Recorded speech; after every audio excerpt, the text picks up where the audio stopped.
유대인들은 하루 3번의 기도 시간이 있습니다. 매일 하나님께 3번 제사를 드리는데 3번 기도하는 것은 제사를 드리는 의미를 가집니다. 유대인들의 전통에 따르면 아침에 드리는 기도는 아브라함이 정했다고 합니다. 그 시조가 아브라함입니다. 창세기 19장 27절에 아브라함이 아침에 일찍 일어나 여호와 앞에 서 있던 곳에 이르렀다고 했는데, 아브라함은 아침에 하나님 앞에 서 있었습니다. 서 있었다는 말은 하나님의 어떤 형상이 있어서 그 앞에 서 있었다는 것이라기보다 기도했다는 것을 의미합니다. 아브라함이 아침에 하나님 앞에 기도했다.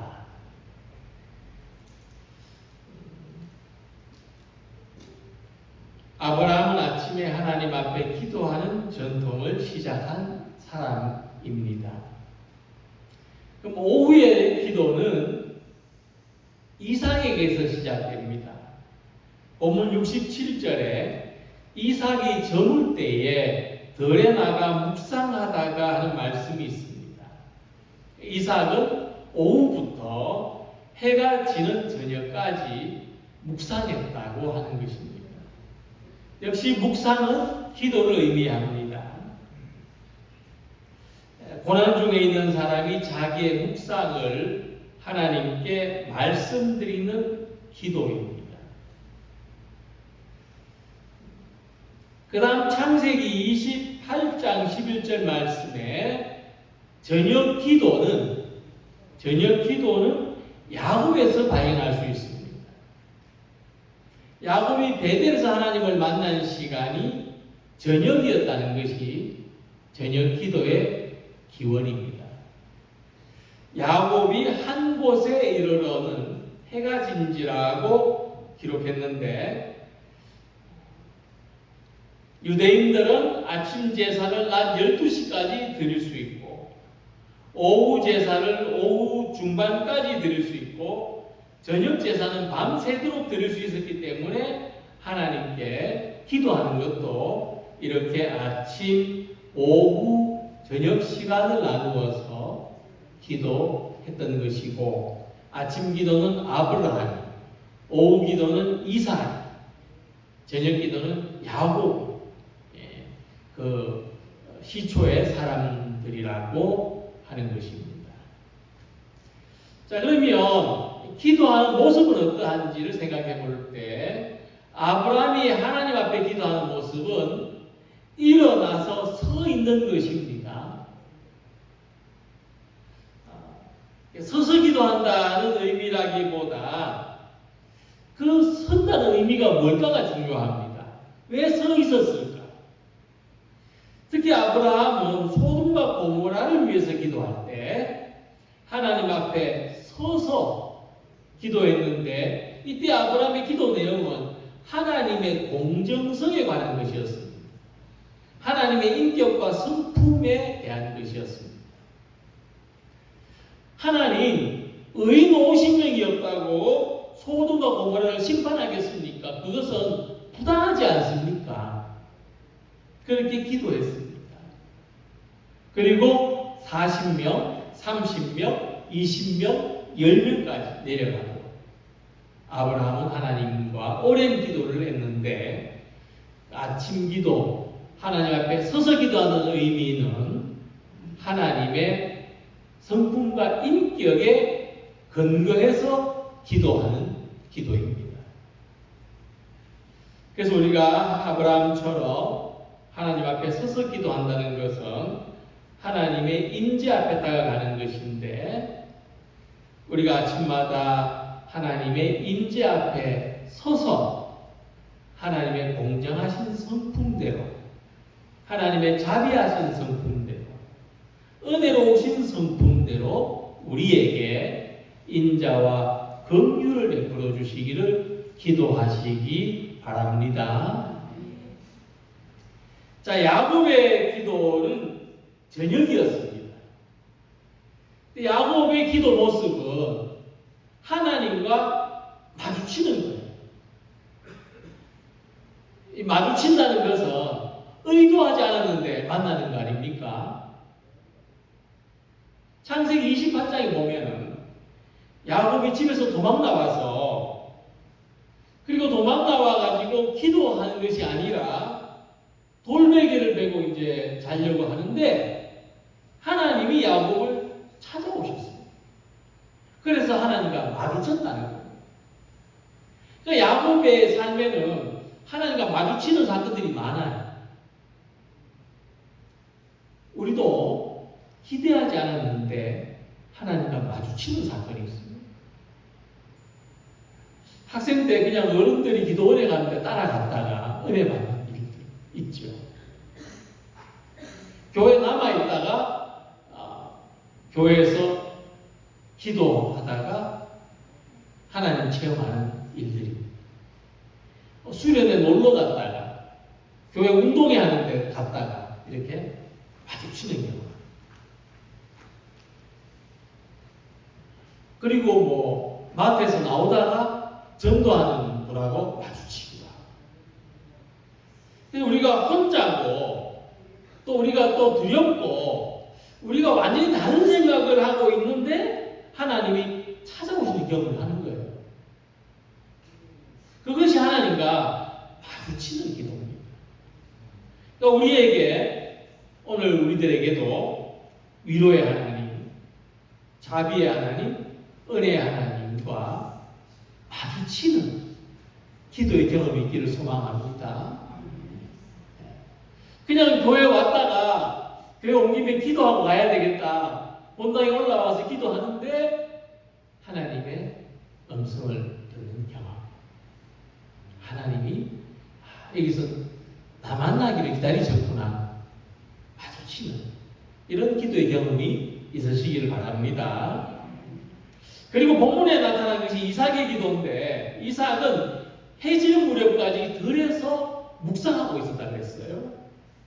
근데 이 묵상했다는 말의 의미는 대화했다는 의미로 더 많이 사용됩니다.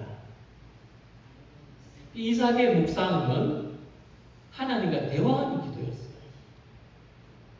우리의 오후가 어떻습니까? 바쁘죠. 일해야 되고 또 사람들 만나야 되고, 이렇게 바쁘고 사람들을 만나야 되고 일을 해야 되는 중에도 하나님과 대화하는 기도의 시간이 있으시기를 바랍니다. 진정한 대화를 하려면 마음을 열어야 돼요. 그냥 지나가다가 그냥 뭐 안녕하고 손 한번 흔드는 게 아니고, 대화하려면 마음을 열어요. 그래서 내 고민도 이야기하고, 내가 요즘 하고 있는 것도 이야기하고, 내가 바라는 것도 이야기하고. 이삭이 하나님 앞에 마음을 열고 있었어요. 하나님과 대화했는데, 근데 이 하나님 앞에 열린 마음이 누구에게도 열립니까? 사람에게도 열려요. 사람이 자기 마음을 열어줘야 자기 마음이 하나님께 열린다고 생각하는 건 착각입니다. 하나님께 마음이 열리고, 그러면 그 열린 마음으로 사람들에게 가는 거예요. 하나님의 사랑이 사람들에게 전달되는 거예요. 그래서 기도는 하나님을 향해서 마음을 여는 것이지만 사람에게 마음을 여는 것과 연결이 되어서 이삭이 누구한테 마음이 확 열릴 수 있습니다.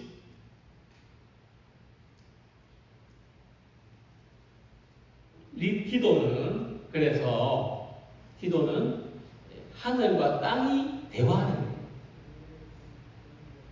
하나님과 사람이 대화하는 거예요. 우리 삶을 압박하는 모든 질문, 고난, 문제들이 하나님과 대화를 통해서 새로운 차원의 문이 열리는 것을 경험하는 성도님들이 되시기를 기원합니다. 첫 번째로 중요한 것은 기도하는 자리가 있어요. 본문 63절에서 이렇게 말씀합니다. 이삭이 저물 때 들에 나가 묵상하다가, 앞에서 말씀드린 것처럼 이삭의 묵상은 혼자 조용히 생각하는 게 아니고 하나님과 대화하는 기도였어요. 그리고 하나님의 인도하심을 믿음으로 기다리는 자리였습니다. 이삭은 당시 약혼자도 없었고 어머니 사라의 죽음으로 슬픔 속에 있었습니다. 이삭의 마음이 얼마나 공허했겠습니까?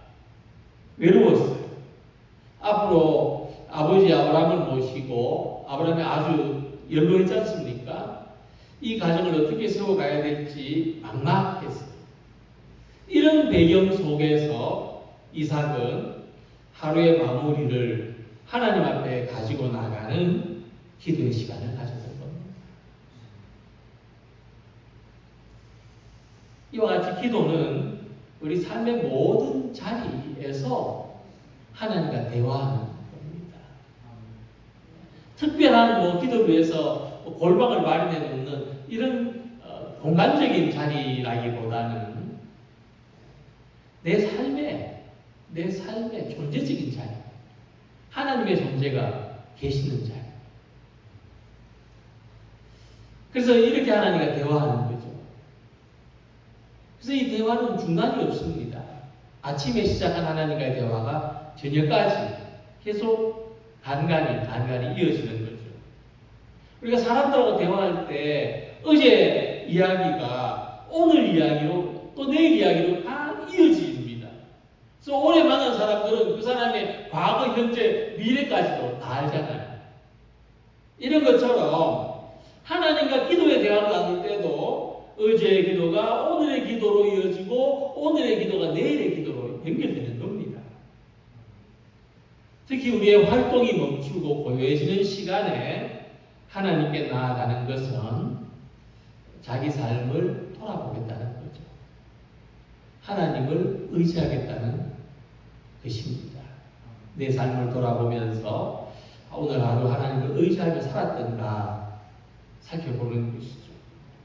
그래서 이삭은 들에 나가서 하나님과 기도하는 그 묵상의 자리, 대화의 자리를 만들었고 바로 그 자리에서 리브가를 맞이하는 축복을 경험하게 됐습니다.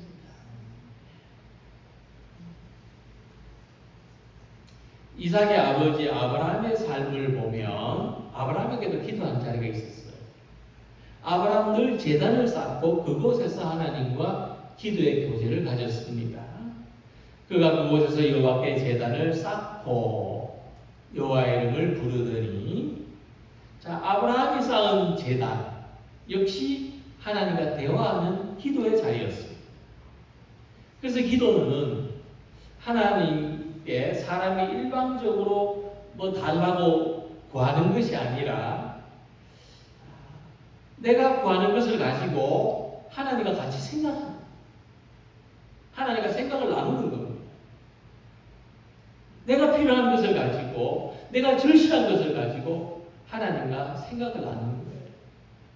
또 때로는 하나님께 설득되기도 합니다. 그리고 하나님의 마음을 배웁니다. 이게 기도의 과정이에요.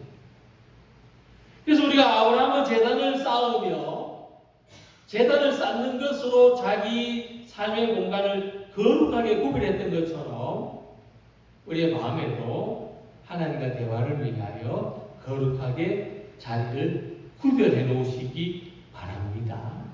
이것이 아브라함이 기도하는 자리였습니다.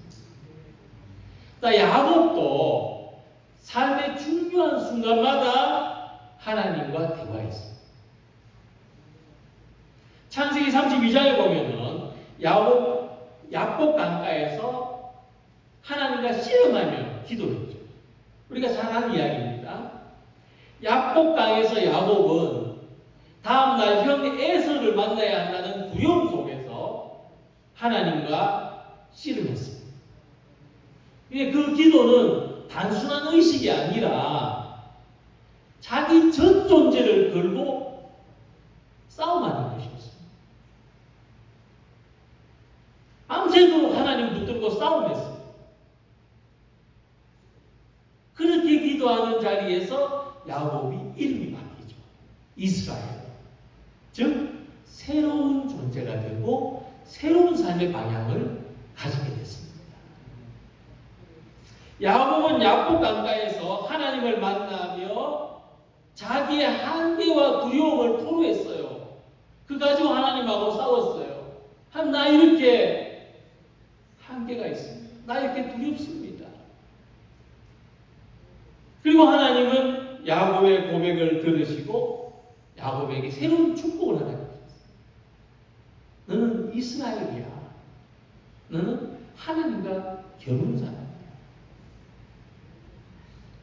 기도는 나와 하나님의 관계가 새롭게 확인되는 자리입니다.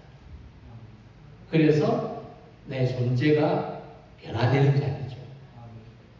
그래서 아브라함의 중보기도, 이삭의 묵상, 야곱의 씨름은 모두 하나님과 대화의 자리를 마련했다는 공통점이 있습니다.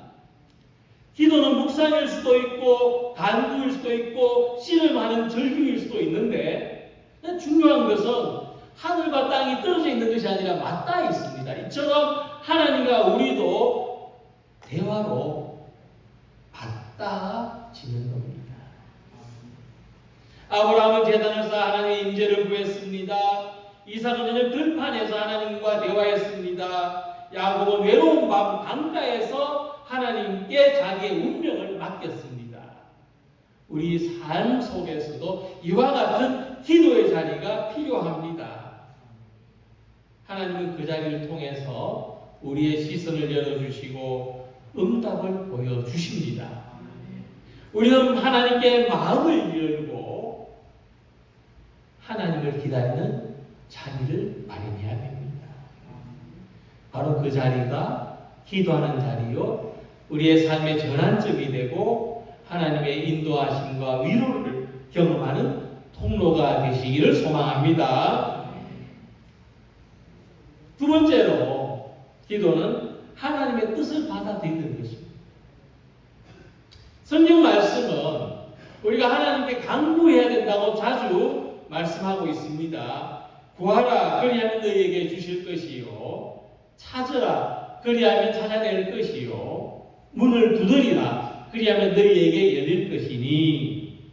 구하라, 찾으라, 두드리라 이 모두가 기도를 다르게 표현하는 것입니다. 그러나 기도의 본질은 하늘과 땅이 대화하는 것이라고 말씀드린 것처럼 하나님과 대화하는 것은 하나님의 뜻을 듣고 응답하는 것입니다. 우리가 기도를 통해서 우리에게 주시는 하나님의 뜻을 분별하고 그것을 받아들이는 것까지가 기도의 온전한 과정입니다. 야곱이 들에서 묵상하다가 리브가를 만나는 장면은 하나님께서 아브라함이 보낸 종의 기도를 이미 들으시고 응답하신 결과예요. 이삭이 자기 아내를 구하러 직접 가지 않았습니다. 하지만 이삭은 하나님 앞에 묵상하면서 하나님의 뜻을 받아들이는 마음의 준비를 하고 있었어요.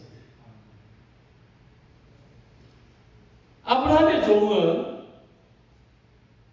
고향에 가서 이삭의 신부를 찾아오라고 하는 주인 아브라함의 분부를 따라서 메소포타미아 지방으로 갔는데 거기서 기도했습니다.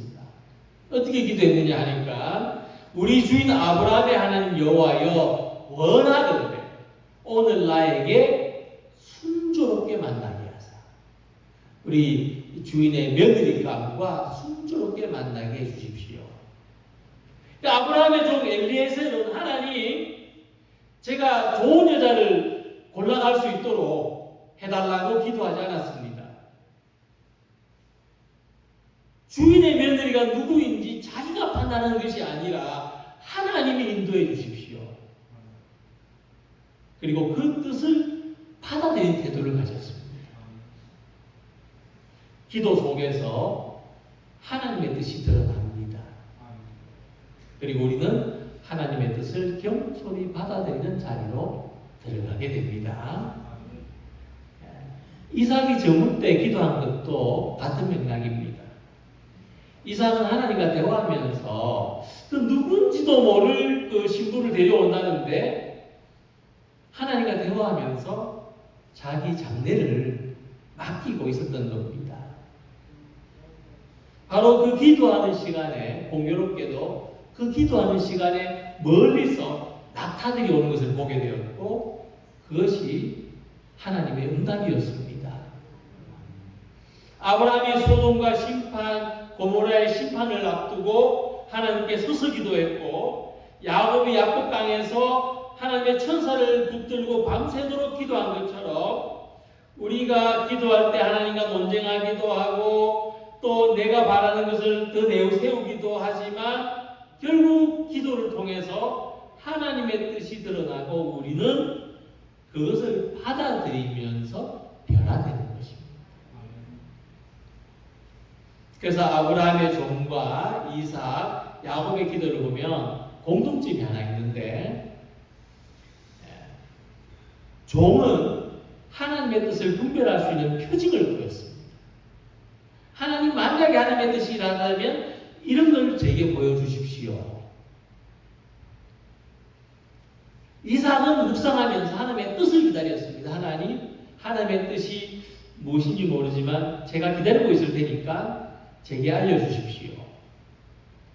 야곱은 신혼 끝에 하나님의 뜻에 굴복했어요.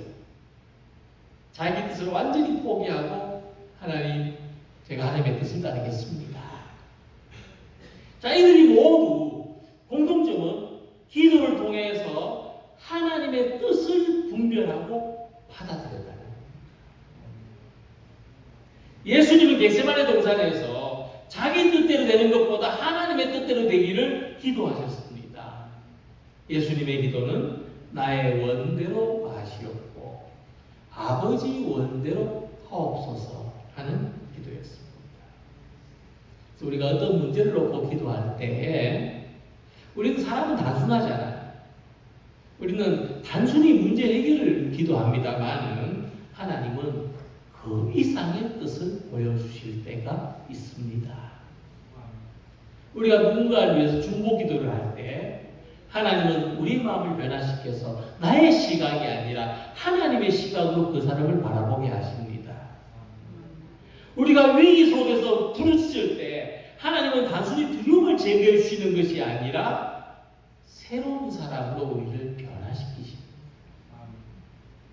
기도는 하나님의 뜻을 분별하는 훈련이고 우리가 하나님의 뜻을 받아들일 때 우리 삶이 변화가 되고 그래서 기도가 하나님과의 살아있는 대화가 되고 하나님의 인도하심 속에서 삶이 굳건해지는 성도들이 되시기를 소망합니다.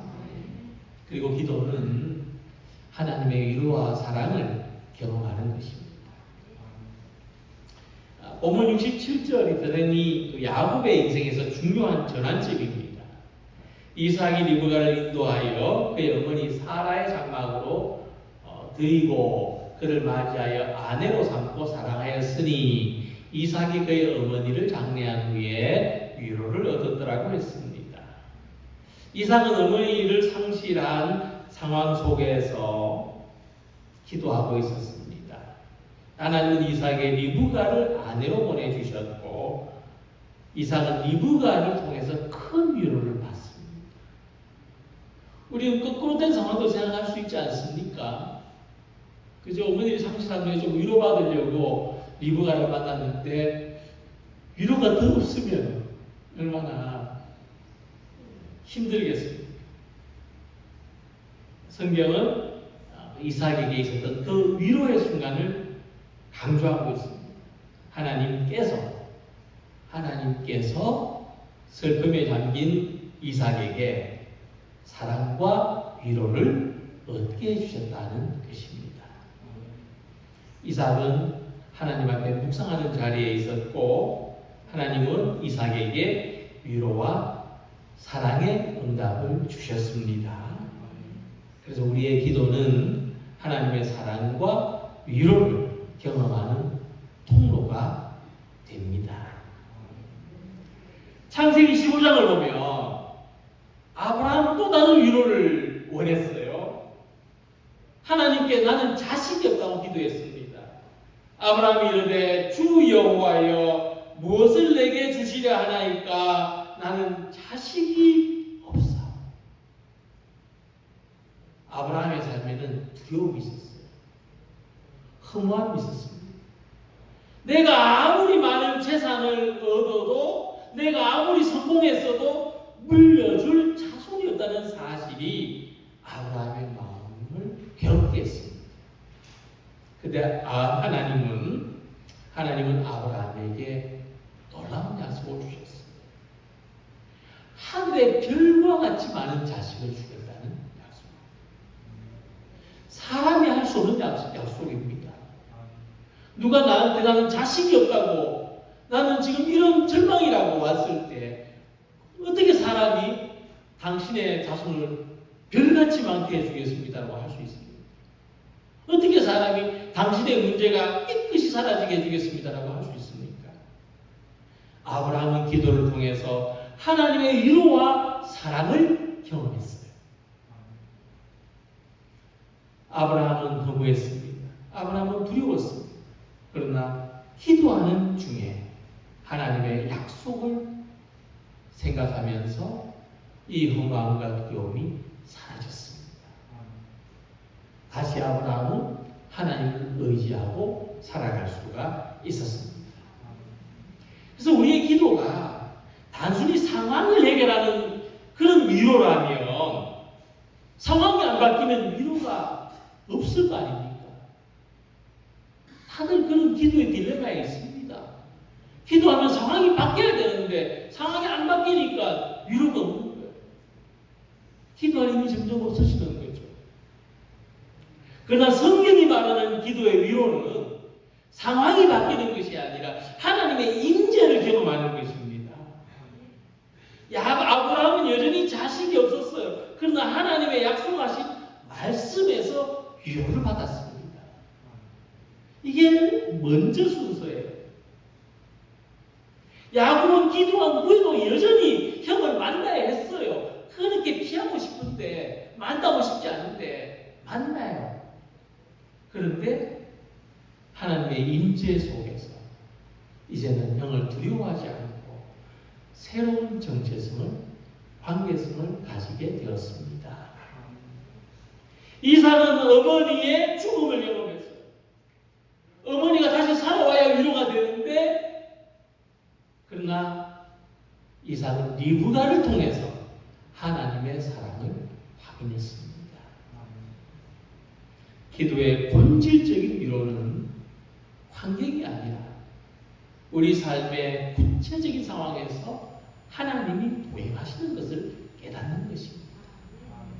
자식이 없는 상황에서, 상실의 상황에서, 두려움의 상황에서 하나님이 도행하십니다.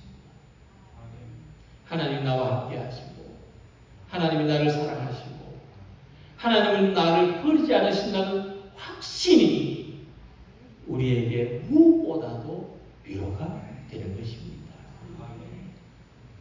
그래서 기도가 하늘과 땅의 만남이라고 하는 것은 다소 추상적인 표현 같지만 우리가 하나님과 인격적인 대화를 하는 방법이라는 것입니다. 아주 먼 것 같은 하늘과 땅의 사이가 대화를 통해서 가까워지는 겁니다. 무엇보다도 이 대화는 관계의 친밀감을 형성합니다. 하나님은 기도를 통해서 우리의 눈물을 보시고 우리의 마음을 들으시고 우리와 함께 하시기 때문에 시편 기자는 여호와께서는 마음이 상한 자를 가까이 하신다고 고백했습니다. 오늘도 우리는 많은 상실과 슬픔을 경험합니다. 이런 상황에서 기도는 하나님의 위로와 사랑을 경험하는 길이 되어야 합니다. 눈물의 기도 속에서 하나님은 위로를 주십니다. 절망 가운데 드는 기도 속에서 하나님은 용기를 주십니다. 외로운 밤에 기도할 때 하나님은 내가 너와 함께 한다는 언약의 말씀을 확신하게 하십니다. 우리는 하루 동안에도 아침, 오후, 저녁에도 각각 하나님의 임재를 경험합니다. 아침에는 우리가 추구하는 것 가운데 하나님이 함께 하시는 것을 경험합니다. 오후에는 대화의 친밀감 속에서 하나님이 함께 하시는 것을 경험합니다. 저녁에는 찾아오시는 하나님을 만남으로 하나님을 경험합니다. 그래서 우리는 기도함을 통하여 아브라함의 하나님을 만나고 이삭의 하나님을 만나고 야곱의 하나님을 나의 하나님으로 만나는 것입니다. 하나님이 기도하는 우리와 함께 하시는 충만한 경험 속에서 살아가는 모든 성도님들이 되시기를 주님의 이름으로 기원합니다. 기도드리겠습니다.